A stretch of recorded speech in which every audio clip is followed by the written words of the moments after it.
Saudara-saudari yang terkasih dalam Tuhan, dalam pewartaan Tuhan Yesus ternyata tidak hanya asal mewartakan, tetapi Tuhan Yesus betul-betul menggunakan pengetahuannya. Pengetahuan yang macam apa? Kita bisa melihat ibu bapak, kalau orang ada di tepi pantai, yaitu walaupun itu pantai danau, dari danau, angin itu sangat keras. Kalau orang berbicara kadang-kala dengan teriak pun itu tidak terdengar. Tapi Tuhan Yesus betul-betul bisa menggunakan arah angin untuk menyampaikan warta sabdanya. Maka dia minta untuk duduk di salah satu perahu, lalu dia melihat angin itu arahnya dari perairan menuju ke darat, sehingga suara yang dikeluarkan oleh Tuhan Yesus bisa terdengar oleh orang-orang yang ada di tepi pantai. Sesuatu yang luar biasa pada waktu itu, karena belum ada mic, belum ada speaker yang besar, tapi semua orang bisa mendengarkan. Yang kedua, kita bisa melihat bahwa Tuhan Yesus mempunyai hati yang luar biasa. Karena di atas perahu pada saat dia duduk, dia tidak melihat adanya mungkin bekas-bekas hasil tangkapan nelayan itu. Maka dia mengajak orang yang ada di atas perahu itu untuk bertolak ke dalam, atau bertolak ke yang agak jauh sedikit untuk menangkap ikan. Tuhan Yesus tahu apa yang dipikirkan oleh orang yang ada di dekatnya, sehingga Tuhan memberikan mukjizat kepadanya, yakni panenan yang luar biasa. Ibu bapak sudah terkasih dalam Tuhan, Tuhan Yesus bukan nelayan, tetapi dia mampu untuk membantu nelayan. Di sini kita bisa melihat ada sesuatu yang indah. Orang zaman sekarang itu berpikir soal rezeki dan soal gaji. Kalau gaji itu kita bisa melihat hasil susah payah kita mendapatkan gaji. Tapi kalau rezeki tak terduga akan datang dengan sendirinya.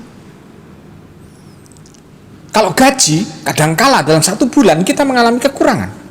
Tetapi kalau rezeki walaupun itu sedikit tapi mencukupi untuk kehidupan kita. Kita bisa melihat itu. Kalau gaji untuk makan, untuk segala kebutuhan-kebutuhan kita, tapi kalau rezeki lebih untuk kebutuhan jiwa. Nah, sekarang kita bisa melihat ibu bapak, apa yang kita pinta kepada Tuhan.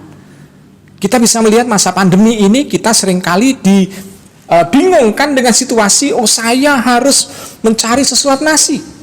Tapi adakah dari diri kita yang mengandalkan Tuhan untuk mencari itu? Dan Tuhan yang senantiasa menanti orang yang selalu mau berdekat dengannya, pasti akan membantu dan menolongnya.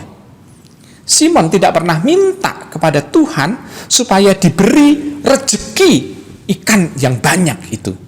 Tetapi Tuhan memberinya dengan cuma-cuma, dengan gratis. Bahkan tidak hanya Simon, tetapi juga kapal yang lain diminta untuk membantu.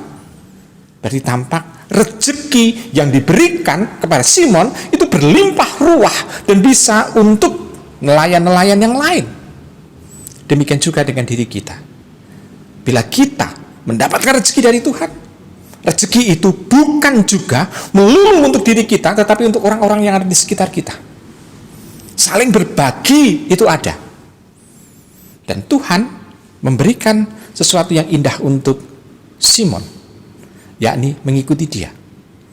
Dengan mengikuti dia, dia pun berani untuk meninggalkan rezeki dan kehidupan yang dulu dan mengikuti Tuhan secara khusus. Karena dia melihat ada sesuatu yang indah kalau mengikuti Tuhan, yakni keselamatan dirinya.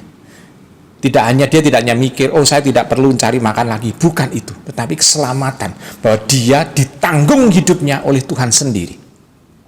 Dengan demikian, kita bisa melihat ibu bapak, dalam hidup ini apa yang kita cari. Kadangkala kalau kita melihat dalam proses kehidupan kita sekolah, kita kuliah, kita mendapatkan pekerjaan, yang kita cari rezeki ataukah gaji? Memang kita mencari gaji, tetapi apakah gaji itu bisa kita nikmati juga untuk jiwa kita? Jadi yang kita cari hendaknya bukan hanya melulu itu.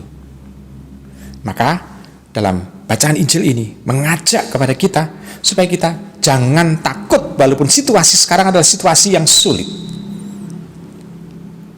Maka cara yang paling selamat dalam masa pandemi ini adalah mari kita mewartakan damai, mari kita mencari dan menemukan dan mengenal rezeki melalui Tuhan tanpa kita harus mendapatkan wabah atau menyebarkan wabah yang mungkin itu membahayakan nyawa kita dan nyawa orang-orang yang kita cintai yang ada di rumah kita masing-masing.